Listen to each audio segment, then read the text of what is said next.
గౌరవ వెంకటరామరెడ్డి గారు, గౌరవనీయులు శ్రీ అనిల్ గారు, మీ ఆశీర్వాదం కోసం వారు ఇక్కడ ఈ సభలో మీతో పాటుగా ఉన్నారు. నేను రాజకీయంగా ఎంతో ఎత్తు ఎదగడానికి తెలంగాణ రాష్ట్రం సాధించేటువంటి పోరాట పటిమ నాకు అందించి నన్ను పెంచింది ఈ మెతుకు సీమ. మీరిచ్చిన బలమే ఢిల్లీతో కొట్లాడి ఆనాడు ఢిల్లీ మెడలు వంచి ఈ తెలంగాణ మనం తెచ్చుకున్నాం. మీ దీవెన లేకపోతే, మీ అండదండలు, మీ ఆశీర్వచనం లేకపోతే, ఈ మెతుకుగడ్డ నీళ్లు రక్తం నా శరీరంలో లేకపోతే నాకు ఈ స్థాయి వచ్చేదే కాదు. మొన్న జరిగినటువంటి అసెంబ్లీ ఎన్నికల్లో కూడా ఏ జిల్లాలో రానంత భారీ మెజారిటీ ఇచ్చి హరీష్ రావు గారు తదితరుల నాయకత్వంలో 7 ఎమ్మెల్యేలు కల్పించిన నా మెతుకు సీమ గడ్డకు 2 చేతులు ఎత్తి నేను నమస్కారం చేస్తా ఉన్నాను. ఎన్ని జన్మలు ఎత్తినా కూడా మీ రుణం నేను తీర్చుకోలేని చెప్పి నేను మనవి చేస్తా ఉన్నాను. ఇవాళ కొంతమంది తెలివి ఉన్నవాడు, తెలివి లేనివాడు, అడంపుడు మాట్లాడేవాడు, బీఆర్ఎస్ కు పార్లమెంటు ఓట్స్ ఎందుకు, ఆనాడు నన్ను మీరు ఆశీర్వదించకపోతే, నేను వెళ్లి కరీంనగర్ ఎంపీ గెలవకపోతే, పార్లమెంట్ లో నేను తెలంగాణ బిడ్డగా గర్జించకపోతే మనకు తెలంగాణ రాష్ట్రం ఎక్కడి నుంచి వచ్చేది? ఈ రోజు కూడా తెలంగాణ ప్రజల ఆకాంక్షలు, ఆశలు, హక్కులు నెరవేరాలంటే ఖచ్చితంగా టీఆర్ఎస్ బిడ్డలు పార్లమెంట్ లో ఉంటేనే మన హక్కులు, అధికారాలు నెరవేర్తాయి. నేను మీకు మనవి చేస్తా ఉన్నా. ఏం జరుగుతా ఉంది మీరు చూస్తా ఉన్నారు. ఇప్పుడే పెద్దలు పోచారం గారు చెప్పినారు, పాలిచ్చే బర్రెను ఎత్తేసి దున్నపోతుని తెచ్చుకున్నామని. జరుగుతుంది రాజకీయాలలో. అప్పుడప్పుడు గమ్మత్తుగా గుడ్డి లక్ష్మి వచ్చినట్టు కొంతమంది లిల్లీ పుట్టుగాళ్ళకు కూడా అధికారం వస్తుంది. వాళ్ళని ఎందుకంటారు లిల్లీ పుట్టని? ప్రజల అధికారం ఎందుకు ఇస్తారు? మాకు సేవ చేయమని, రాష్ట్రాన్ని బాగు చేయమని, గత ప్రభుత్వం కంటే కొన్ని మంచి పనులు చేయమని అధికారం ఇస్తారు, కానీ అడ్డదిడ్డం పనులు చేయమని చెప్పరు. ఇలా ఏం జరుగుతూ ఉంది ఈ రాష్ట్రంలో? నిన్న స్వయంగా మీరు కళ్ళారా చూసినారు. ఈ భారతదేశంలో ఉన్న చట్టాల ప్రకారం, అంబేద్కర్ మహనీయుడు రాసినటువంటి రాజ్యాంగం ప్రకారం ఆర్టికల్ 3 ఆయన పెట్టినాడు కాబట్టి అంబేద్కర్ గారి పుణ్యమాని మనకు తెలంగాణ రాష్ట్రం వచ్చింది. ఆ మహనీయుని గౌరవించుకోవాలని, గుండెల్లో పెట్టుకోవాలని 125 ఫీట్ల ఎత్తులో ఉండేటువంటి, ప్రపంచంలోనే ఎక్కడ లేనటువంటి, భారతదేశంలో ఎక్కడ లేనటువంటి అంబేద్కర్ విగ్రహాన్ని మనం హైదరాబాద్ లో కట్టుకున్నాం.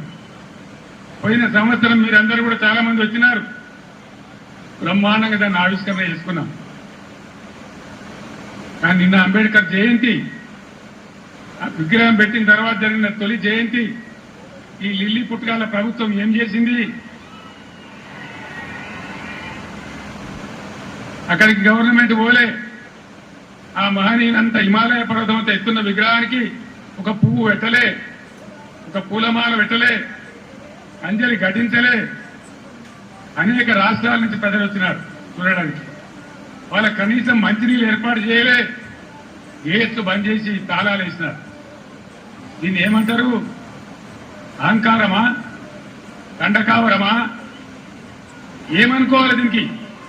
అజ్ఞానమా? ఎవరు పెట్టిన విగ్రహమే కదా. మనం ఒక విగ్రహం పెట్టుకోలే.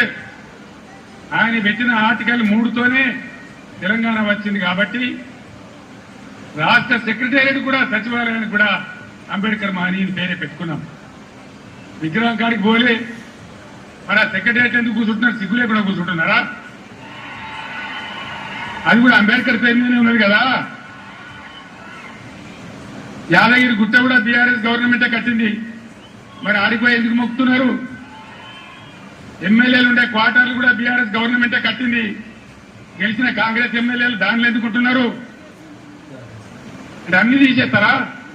మిషన్ కాకతీయ చెరువులు బంద్ చేస్తారా? ఏమేం బంద్ చేస్తారు? ఈ లిల్లీ పుట్టురాలని నేను ఎందుకన్నా అంటే దీనికే అన్నా. ఒకనాడు ఇదే లీడ్ పుట్టాల పార్టీ సింగూరు ప్రాజెక్టు మన నోరు కొట్టి మన ఎండబెట్టి ఒక డ్రాప్ ఒక చుక్క నీళ్లు కూడా మనకి ఇయ్యలేదు. హైదరాబాద్కి ఇచ్చినారు. బాధపడ్డాం, ఏడ్చినాం. పొలాలు ఎండిపోయినాయి. అక్కడ నిజామాబాద్ వాళ్ళు ధర్నా, ఇక్కడ మెదకోళ్ళు ధర్నా. ఇయ్యలేదు. తెలంగాణ వచ్చినాక కదా ఇదే హరీష్ రావు ఇరిగేషన్ మంత్రిగా ఉండి జటా కాలువలు తవ్వి నీళ్లు సింగూరు కాలువలు తవ్వితే కదా అందువరకు నీళ్ళు వచ్చినాయి, పంటలు పడినాయి. ఎక్కడి నుంచి వాడుకున్నాం సింగూరు నీళ్లు? ఇచ్చిండ్రా వీళ్ళు? వచ్చినాయి ఆనాడు నీళ్లు. ఇవాళ ఏం చేస్తారు లిల్లి పుట్టుగాళ్ళు? సంగమేశ్వర బసమేశ్వర 2 లిఫ్ట్లు పెట్టుకున్నాం, బ్రహ్మాండమైనటువంటి. కాళేశ్వరం నీళ్లతోని సింగూరుకు లింక్ పెట్టుకున్నాం కాబట్టి అటు నిజాం సాగర్ కానీ ఇటు మెదక్ జిల్లా కానీ మల్లన్న సాగర్తో కలుపుకున్నాం కాబట్టి బ్రహ్మాండంగా సంగమేశ్వర బసమేశ్వర నారాయణ కేడుకు జైరాబాద్ నీళ్ళు వచ్చేటువంటి లిఫ్ట్ పెట్టుకున్నాం. అక్కడ 1,00,000 ఎకరాలు, ఇక్కడ 1,00,000 ఎకరాలు, కానీ కూడా 1,00,000 ఎకరాలు. ఎక్కడ పెట్టారు దాన్ని? ఎందుకు పండబెట్టారు? ఎందుకు కోల్డ్ స్టోరేజ్లో పెట్టారు? దయచేసి మీరు ఆలోచన చేయాలి. నేను మీ అందరినీ కోరుతా ఉన్నా, దళిత బిడ్డలను దళిత మేధావులను నేను కోరుతా ఉన్నా. అంబేద్కర్ గారిని అవమానిస్తే మనం మౌనం పాటించుదామా? దళిత బంధు పెడితే నోరు మూసుకొని పడిందామా? ఇవాళ వాళ్ళకి చురుకు పెట్టాలి. ఇదే పార్లమెంట్ ఎన్నికల్లో బిడ్డ మీరు మోసం చేస్తే గుద్దితే కింద పడగొడతామనే జవాబు మీరు చెప్పాలని చెప్పి నేను మిమ్మల్ని కోరుతా ఉన్నా. తెలంగాణ ఉద్యోగ ఉపాధ్యాయ సోదరులు కూడా నేను కోరుతా ఉన్నా. ఏం జరుగుతా ఉంది? 4 నెలల సమయంలో ఇప్పుడు 5వ నెలకు వచ్చింది గవర్నమెంట్ వచ్చి. మీకు మేము ఎంత గౌరవం ఇచ్చినాం. ఆగమాగం కావద్దు. ఎలక్షన్ వస్తే పిచ్చోళ్ళలాగా ఓటు వేయద్దు. వీళ్ళకడ ఆలోచన చేయాలి. నిజాలేందో తెలుసుకోవాలి. అప్పుడే మనకు సరి అయిన న్యాయం జరుగుతుంది. మెడలు వంచి మొన్న వాళ్ళు చేసిన ఆగమాగం హామీలు ఏవైతున్నాయో అవి నెరవేర్చాలంటే పార్లమెంట్ ఎలక్షన్ల చురుకు అయితే చూపెడితేనే అవి సాధ్యమైందని మీ అందరికీ తెలియజేస్తా ఉన్నా. ఇవన్నీ మీకు కనబడతలేవా? నేను చెప్పానా? ఉద్యోగులు ఎంత గౌరవించినాం, ఎంత జీతం ఇచ్చినాం, ఎంత పెద్ద పీఆర్సీలు ఇచ్చినాం, తెలంగాణ స్పెషల్ ఇంక్రిమెంట్ ఎట్లా ఇచ్చినాం, ఇవన్నీ మీరు మర్చిపోయి ఇలా ఆగమాగం అడివడం అవుతామంటే మీరే నష్టపోతారు తప్ప బీఆర్ఎస్ పార్టీ కాదు. మీకు తెలివితేటలున్నాయి కాబట్టి, బుద్ధి ఉంది కాబట్టి, గౌరవం ఉంది కాబట్టి ఆలోచన చేసి చెక్ బ్యాలెన్స్ చేయాలని చెప్పి తెలంగాణ ఉద్యోగ ఉపాధ్యాయ సోదరులను కూడా ఈ సందర్భంగా నేను మేధావులుగా మీరు ఆలోచించాలని, ఈ గవర్నమెంట్ ముక్కుతాడేయాలని చెప్పి నేను మీకు కూడా అప్పీల్ చేస్తా ఉన్నా. ఇక్కడికి పోయి మన కరెంటు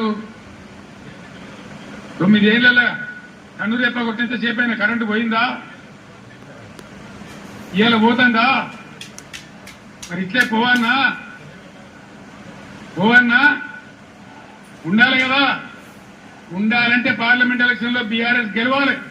రెడ్డి జైరాబాద్ లో అనిల్ గెలిస్తేనే ఎల్పడా దాపడా కోళ్ళగా ఉన్నారు. ఇద్దరు కూడా చదువుకున్న వాళ్ళు. ఒక ఆయన ఐఏఎస్ అధికారి, ఇంకొక ఆయన తెలంగాణ ఉద్యమకారుడు. బ్రహ్మాండంగా ఈ కాంగ్రెస్ ముక్కు విండి మీ హక్కులు సాధించాలంటే వాళ్ళని గెలిపించాలని చెప్పి నేను మిమ్మల్ని కోరుతా ఉన్నా. గెలిపిద్దామా? కారు గుర్తుకే. సభ అయిపోలేదు, ఉండండి. చెప్పిండ్రా? డిసెంబర్ 9 నాడే మాఫీ చేస్తాం. ఎదురైన ఆడపిల్లలకు 2,500 ఇస్తాం. ఎన్ని చెప్పారు? ఒక్క మాట అన్న ఖాయం ఉన్నదా? మరి ఏం జరగాలి ఇప్పుడు? ఈ రాష్ట్రం ఇట్లే పోవన్నా? నేను 15 ఏళ్లు కొట్లాడి తాగునోట్ల తలకాయ పెట్టి సచ్చేదాకా తెగబడి ఈ రాష్ట్రం సాధించి 10 ఏళ్లు బ్రహ్మాండంగా అన్ని రకాల ప్రజలను కడుపులో పెట్టుకుని సాదుకున్నాం. పంట వచ్చినాయి, అవి కొనే దిక్కులేదు. కనీసం మద్దతు ధర పోగా 500 బోనస్ ఇస్తామన్నారు. బోనస్ బోగసేనా? బోనస్ వసూలు చేయన్నా? ఈ ప్రభుత్వాన్ని మెడలు వంచాలన్నా? వంచాలంటే మేము కొట్టి వంచాం, మీ ఓటు ద్వారానే వంచాలి. సిద్దిపేట వాళ్ళు మంచి దారి చూపించారు. హరీష్ నాయకత్వంలో పోస్ట్ కార్డుల ఉద్యమం చేస్తా ఉన్నారు. ఇవాళ ఇక్కడ సంగారెడ్డి ఈ వేదిక నుంచి నేను యావత్తు తెలంగాణ రైతాంగానికి పిలిపిస్తా ఉన్నా. 2 లక్షల రుణమాఫీ వెంటనే చేయాలని ఎండిపోయిన పంటలకు 25,000 నష్టపరిహారం ఇవ్వాలని, ఎకరానికి బోనస్ ఖచ్చితంగా ఇవ్వాలని, వడ్లు వెంటనే కొనుగోలు చేయాలని, ఏమైనాయి ఎందుకు ఏమని గట్టిగా నిలదీస్తే ఏం మాట్లాడతారు లిల్లీ పుట్టుగాళ్ళు? నీ గుడ్డు వీకి గోటీలు ఆడుకుంటాము, నీ పేగులు తీసి మెడలేసుకుంటాము, నిన్ను పండబెట్టి తొక్కుతాము, నీ ముడ్డి మీద షెడ్డి లేకుండా షెడ్డీలు గుద్దుకుంటాము. ఇదేనా 10 ఏళ్లలో నేను ముఖ్యమంత్రి ఉన్నప్పుడు ఒక్కసారి ఇటువంటి మాట విన్నారా? ఇంత అగౌరవంగా మాట్లాడినామా? ఇంత అన్యాయం మీ కళ్ళ ముందనే జరగాలన్నా? దయచేసి ఆలోచన చేయాలి. ఎలక్షన్ అంటే ఓట్లు అంటే ఏదో ఆగమాగం ఓట్లేసుడు కాదు. ఇలా సభలో ఉన్నారు, నేనే ఒక 100-150 లారీలు దాటుకుంటూ వచ్చిన, అలా ఫుల్గా మంది ఉన్నారు. చాలా దూరంలో పోలీసు వాళ్ళు ఆపుతా ఉన్నారు, పోలీసు వాళ్ళు బొమ్మలు వీకేస్తా ఉన్నారు.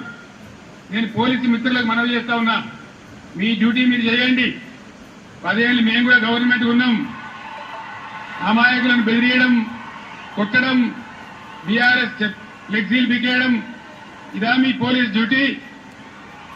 ఇలా మేము కూడా లెక్క పెడతా ఉన్నాం. నేను పోలీసు పేరెత్తంగానే ప్రజలు ఎట్లా మాట్లాడుతున్నారో మీరు చూస్తున్నారు, ప్రజల గోల చూస్తున్నారు. ఇప్పటికైనా మీ అరాచకాలు బంద్ చేయండి, జాగ్రత్త. లేకపోతే మళ్ళా గ్యారంటీగా బీఆర్ఎస్ అధికారానికి వస్తుంది. అప్పుడు మీ గతి ఏమైతే ఆలోచన చేసుకోవాలి. 10 ఏళ్ళు మేము ఉన్నామే, 10 ఏళ్ళు నేను ముఖ్యమంత్రి ఉన్నానే, ఒక్క రోజున మేము ఈ దౌర్జన్యం చేసినామా? ఎవరైనా వేధించినామా? మరి ఎందుకు మీడియాలో మితిమీరిన పనులు చేస్తా ఉన్నారు పోలీసులు? దయచేసి మానుకోండి పోలీసు సోదరులారా, మేమన్నీ రికార్డు చేస్తా ఉన్నాం.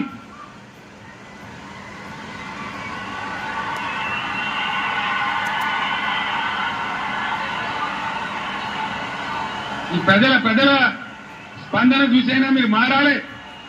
డీజీపీ గారు మీరు మారాలని నేను చెప్తా ఉన్నా. లేకపోతే మీ మీదికి ప్రజలే తిరుగుబడే రోడ్ వస్తుంది, జాగ్రత్త అని నేను చెప్తా ఉన్నా. మా కార్యకర్త తెలంగాణ ఉద్యమకారుడు సల్వాజీ మాధవరావు అని కరీంనగర్ జిల్లా ధర్మారంలో ఎవడో అన్నాడట, కూర్చుంటే లేవ శాత కాదు కానీ తాటి చెట్టం తెగుతా అన్నాడట. డిసెంబర్ 9 పోయింది, అన్ని పోయినాయి, మళ్ళా ఆగస్టు 15 చేస్తామంటారు. మన ఇంకో ఎమ్మెల్యే రేవూరి ప్రకాష్ రెడ్డి అని ఏడాది తర్వాత చేస్తామంటారు. అసలు వీళ్ళు చేస్తారా? వీళ్ళని నమ్మచ్చునా? వీళ్ళను వంగదీసి వీళ్ళ మెడలు వంచి 2 లక్షల రుణమాఫీ చేయించే బాధ్యత బీఆర్ఎస్ పార్టీ మేము తీసుకుంటా ఉన్నాం. అందరం కలిసి యుద్ధం చేద్దాం. పార్లమెంట్ ఎన్నికల్లో బీఆర్ఎస్ అభ్యర్థులను గెలిపించండి, బీఆర్ఎస్ కు బలాన్ని ఇవ్వండి. రైతుల పక్షాన బీఆర్ఎస్ పోరాటం చేస్తుందని మనవి చేస్తా ఉన్నా. ఓట్లు ఆగమాగం వేయద్దు, ఎవడో ఏదో చెప్తాడు. ఇదివరకే మొన్న దెబ్బతిన్నాం, మొన్న ఎలక్షన్లో దెబ్బతిన్నాం, దీని మీద అయిపోయినాం. ఇంత ధీమాగా ఉండి రైతులు, ఇంత మంచిగా ఉండి, ఇంత బ్రహ్మాండంగా ఉండే, ఇంత మంచిగా రైతు బంధు మీ బ్యాంకులో పడుతుండే, కరెంట్ ఎంత మంచిగా వచ్చేది, చెల్లుగుంటలు ఎట్లా కాపాడిన రైతులు ఇలా ఆగమాగం అవుతా ఉన్నారు. కొద్ది మోటార్లు కాలినాయి, ట్రాన్స్ఫార్మర్లు కాలినాయి. 3 ఎకరాలు ఇచ్చిన 1 ఎకరమే పండింది. ఆ ఎకరం పండిన దాన్ని కూడా కొనే దిక్కు లేదు, డబ్బు ఇతర రోజులు తెలుస్తలేదు, మద్దతు ధర వస్తలేదు. బోనస్ ప్రభుత్వానికి హెచ్చరిక చేస్తా ఉన్నా, బోనస్ పేరు మీద మీరు తప్పించుకోలేరు. దానికి ఎలక్షన్ కమిషన్ అడ్డం రాదు. మేము కూడా మీద కంప్లైంట్ ఇయ్యము. ఏ రైతుకు ఎంత బాగుంటారో అంత బోనస్ చిట్టీలు కూడా ఇలా రాసి ఇవ్వండి. ఎలక్షన్లలో బాండ్ రాసి ఇచ్చారు కదా, అదే పద్ధతిలో ఇలా వాళ్ళకి బాండ్ ఇచ్చినట్టుగా ఇవ్వండి. మీకు అంత కాదంటే ఎలక్షన్ తెల్లారి ఇవ్వండి. కానీ బోనస్ ఎగబెట్టమంటే మాత్రం ఇబ్బంది అయ్యే పరిస్థితులని మనం చేస్తా ఉన్నాం. మిషన్ భగీరథ 6 సంవత్సరాలు ఇంట్లో ఆ ఇంటిని నల్లా వచ్చి నీళ్లు దుంకితే ఇంత బ్రహ్మాండంగా మనం పండగ చేసుకున్నాం. ఒక ఆడబిడ్డ కనవల్లే, రోడ్డు మీద బిందెలు కనవల్లే, నీళ్ళ ట్యాంకర్లు కనవల్లే. ఇక ఏం గది చేస్తా ఉన్నారు? మళ్ళా నీళ్ళ ట్యాంకర్లు ఎందుకు వస్తున్నాయి? ఆ లంబాడి తండ బావి పేరుందో నాకు తెలియదు. ఆ బావి చిమ్నీ బావి అని మా ఇంటికే నీళ్ళు వస్తున్నాయని నేను పోయిన ఎలక్షన్లో లంబాడి తండకు వచ్చి చెప్పింది. మరి ఇవాళ మళ్ళా ట్యాంకర్లు ఎందుకు వస్తున్నాయి? మంచినీళ్ళకి ఎందుకు బాధ పెడుతున్నారు? అంటే శాతగాని ప్రభుత్వం ఉంది, అసమర్థులున్నారు, ఉన్న వసతులు కూడా వాడుకోవట్లేదు. 9 ఏళ్ళు నడిచిన కరెంటు ఇయ్యలేదు, 6 ఏళ్ళు నడిచిన నల్ల నీళ్లు ఇయ్యలేదు, రైతులను కాపాడే పరిస్థితి లేదు, రైతు బంధించే పరిస్థితి లేదు. ఈ విధంగా ఇవాళ అనేకమైనటువంటి ఇబ్బందుల్ని మంచి అన్ని విధాలుగా మిమ్మల్ని ఆదుకునే పద్ధతిలో వాళ్ళు పనిచేస్తారు, వాళ్ళని గెలిపించాలని చెప్పి నేను మిమ్మల్ని కోరుతా ఉన్నా. ఎంతసేపు చెప్పినా ఇదే చెప్పాలి, ఇది పడిది ఒక్కటే మాట నేను చెప్తా ఉన్నా. ప్రజాస్వామ్యంలో ప్రజలు అన్ని ఆలోచించి ఓట్లు వేయాలి. మన కళ్ళ ముందే మనల్ని మోసం చేసుకుంటే మళ్ళా వాళ్ళకే సర్దిగడితే మళ్ళా వాళ్ళకే ఓట్లేస్తే ఎదుగాకుంటే అయితే ఆగమవుతారు. సంగమేశ్వర బసమేశ్వర కావాలన్నా, కాళేశ్వరం పనులు పూర్తి కావాలన్నా, కడుపు నిండా మళ్ళీ నీళ్లు రావాలన్నా, కరెంటు మంచిగా రావాలన్నా ఈ ప్రభుత్వాన్ని మెడలు వంచాలి. నేను ఇంకో మాట కూడా మీకు చెప్తా ఉన్నా. వాస్తవంగా వాళ్ళు గెలిచిండ్రు, మాకేం ఓర్వలేనితనం లేదు. వాళ్ళు కూడా ఉండాలి, 5 ఏళ్ళు పనిచేయాలి. అప్పుడే నల్లదేందో తెల్లదేందో తెలుస్తుంది. కానీ ముఖ్యమంత్రి మాట్లాడే మాటలు చూస్తే, సభలలోనే మనుకులు చూస్తే తిరగబడ్డ జనం తెలంగాణలో. సర్వే రిపోర్ట్లు వస్తున్నాయి, కాంగ్రెస్ కు 2 సీట్ల కన్నా ఎక్కువ రావు అని. అన్ని జిల్లాలలో కూడా రైతాంగం తిరగబడతా ఉంది. అందుకే ముఖ్యమంత్రి నిన్న నారాయణపేట సభలో ఆయన భయం, ఆయన కంపం చూస్తే ఈ గవర్నమెంట్ ఏడాది కూడా ఉంచట్లేదని మనం చేస్తా ఉన్నా. ఎవడు ఎప్పుడు పోయి బీజేపీలో కలుస్తాడో, ముఖ్యమంత్రి జంపు కొడతాడో, ఏమవుతుందో. ముఖ్యమంత్రి ఈడో మాట మాట్లాడతాడు, ఢిల్లీకి పోయి బీజేపీ కోటేమని టీవీలో చెప్తాడు. అంటే ఏం జరుగుతుంది? ఎవరికి ఎవడు బీ టీము, ఎవరు కలిసిపోయిన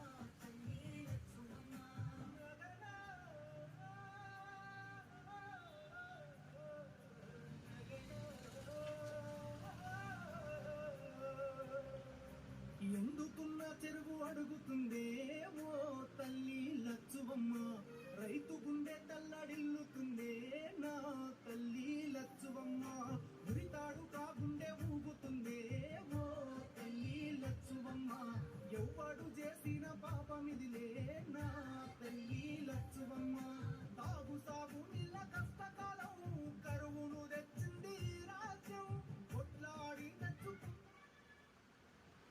రాష్ట్రాలకు ఆదర్శంగా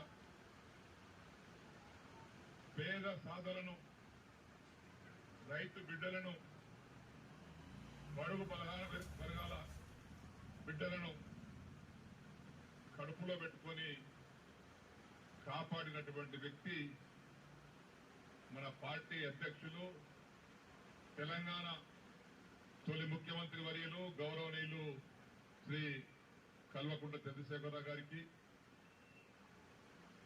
వేదిక మీద ఆశీలైనటువంటి మెదక్ బీఆర్ఎస్ పార్టీ పార్లమెంట్ అభ్యర్థి శ్రీ వెంకటరామరెడ్డి గారికి,